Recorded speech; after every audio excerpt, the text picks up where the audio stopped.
Welcome to Be the Good with Kate, the show where guests leave you inspired to uncover your passions and discover tangible ways to make a difference along the way. I'm your host, Kate Cherichello Tente, and here I talk to individuals who are doing just that. Individuals from all walks of life and industries following their passions and making the world a better place while they do. With guests hailing from Bali to Utah, Florida to Japan, and just about everywhere in between, something I love about human connection and inspiration is how you certainly don't need to be from the same place or a similar background to get so much out of hearing from a person.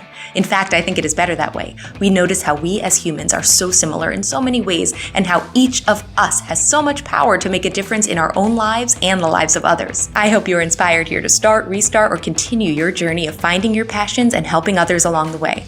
I love a text saying, "This made me think of you today." If there is someone in your life who could use today's story, click share and send their way. And thank you for helping to inspire more people. Now on to this week's episode. Let's spread a little more goodness in the world. It is rare for me to hop on the microphone without a guest, but when I feel pulled with something to share with you, I have to do it. So, welcome back to Be the Good with Kate. Here's a short episode with what I hope is a message that sticks with you. I may be preaching to the choir, as they say, so if you listening are saying, yes, that's correct, I know this already, then maybe forward it to someone who might be able to use this as well. And let's continue to work towards bringing the value of the arts to the forefront. So I'm talking about the arts today, specifically theater. Indulge me with a quick backstory, one I am guessing that some of you can relate to. I first learned about musicals from VHS tapes of Sound of Music, Annie, Beauty and the Beast, and more. These played on repeat at my home when I was little, and I belted out every song included there. And I'm sure some of you did the same. Yes? No? Let me know. Ready for an audience, though? No. I would hide behind mom's skirt when asked to sing for someone or anywhere. I kept watching musicals, though, getting to go to live shows at the community theater near where I grew up in New Jersey once I was old enough.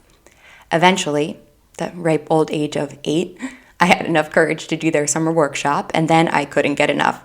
I found such joy, met the most wonderful people, and realized how we on stage could help audiences feel all sorts of emotions, the biggest perhaps being happiness while getting an escape from reality when at a show. I absorbed so much as a child through teenager, and to this day, there are plenty of things I feel I can recall better that happened during those years than I can recall from the past decade. I'm not even kidding. I think I still know the whole dance to Smile from Annie that I did when I was 12. I'm not kidding. I am thankful for all of those amazing formative years with the community theater and then high school theater as well, dance lessons, incredible performers to watch, and just all the ways I had the opportunity to learn. My story is not unique in this. The life skills children pick up in the performing arts are amazing. Before I deep dive further, though, I want to clarify something. I am not saying other activities don't have great benefits, but I chose to specifically talk about kids in theater today as our society seems to constantly question whether the arts are important. I feel it is so important to remind people or help people realize the immense impact of the arts, specifically in this scenario, performing arts. Think about it. Is there a stage show, a movie, a television series, or concert that has stayed with you? One that made you see a situation in a new light? One that helped you understand why a person does something the way they do? Maybe one that taught you about a new concept? Showed you an amazing place in the world you never knew about?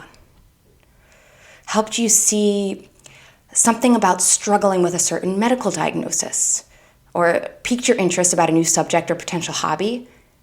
How long is the list in your head right now? Feel free to pause, write it down. I like writing things down, it helps me. Okay, so skills from theater, confidence, to get up on that stage, yes, but also interacting with others of all ages, the adults actively involved in the on-stage and backstage work of the productions. We'll talk more about some of these other skills. So interpersonal skill going along with this, right? Respect in how we communicate and just all that falls into that category. Eye contact. Wow, was our director incredible at stressing this. Always look right at the person who is talking to you. The amount of times in my adult life I interact with people who appeared never to have realized the value in this. Acceptance. There is something about theater that tends to embrace people of all types, and we learn to not think twice about seeming perhaps so different on paper.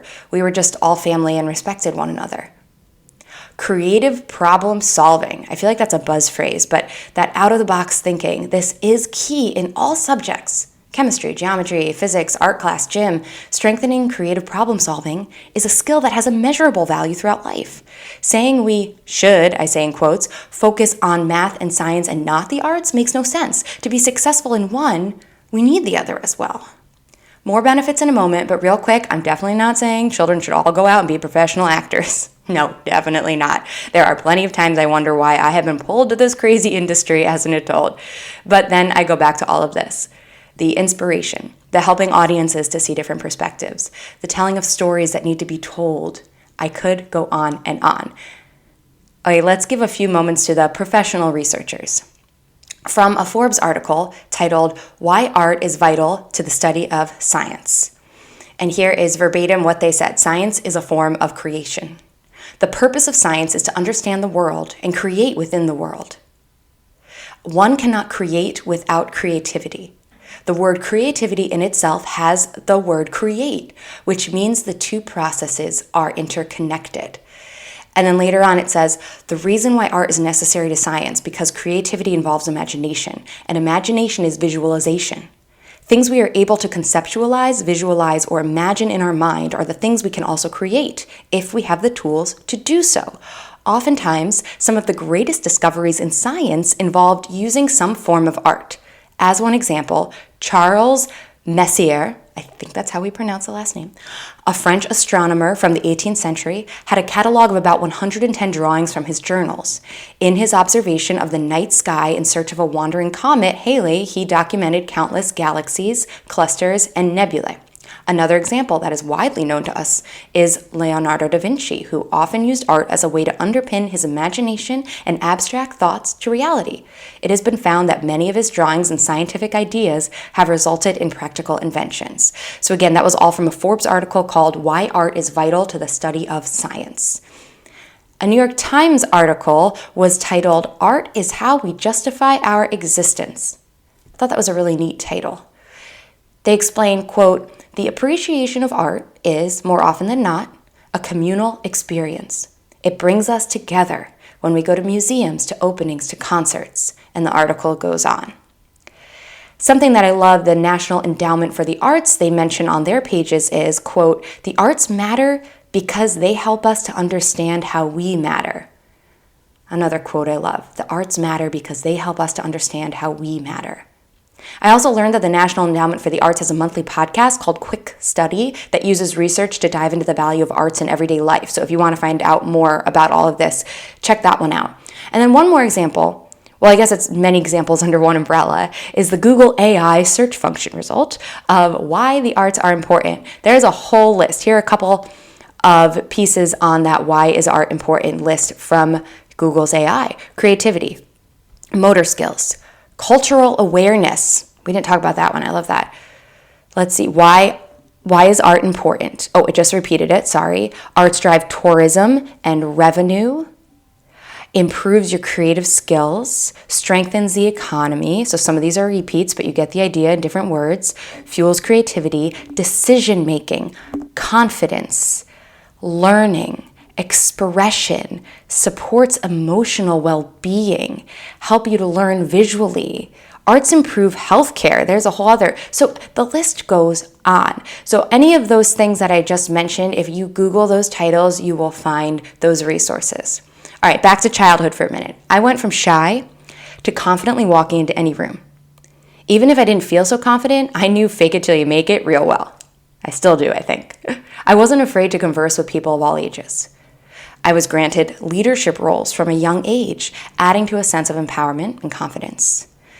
Again, not unique in this, but giving examples of what happens so often to kids who are involved in theater. So for me, it was how fun to be named orphan dance captain during Annie, drilling my peers on the dances in the hallways when we weren't needed on stage. Finding the balance of friend and leader, earning respect, keeping the joy, and then graduating to, I guess, regular dance captain. I fondly recall teaching a tap dance during Anything Goes to a few 60-year-olds, a few teenagers, and a 9-year-old. I could still picture the room we were all in there. We had role models of all ages. We saw what the older kids were involved in, how they did in school, and how they treated others. We all knew everyone's parents, and they all knew us too. And then there are the brain benefits from memorizing songs and dances and lines, having to then adjust in rehearsal and then adjust again and rememorize. And if the number, 1 or 2 fear in the country is still public speaking, we were introduced to it as children and never knew to be afraid of it. So again, a lot of activities that children are involved in hold a lot of rewards. But thank you for letting me take some time today to just talk about theater and hopefully shine an extra light on the importance of the arts in our lives. If you feel pulled to share this episode or share the work of organizations who are supporting the arts, please do. Or if you have stories from your own experiences, please send them my way. I love hearing from you. And as I always note, each and every one of us has the power to make a difference. Again, thank you so much for listening, and you have a great day. Thanks for tuning in. If you found this helpful, a 5-star review, like, or comment means the world to me. And if you found insight in this episode, chances are someone else will too. Share with a friend to give them a boost today. Until next time, I'm Cherichello Tente, and this was Be the Good with Kate.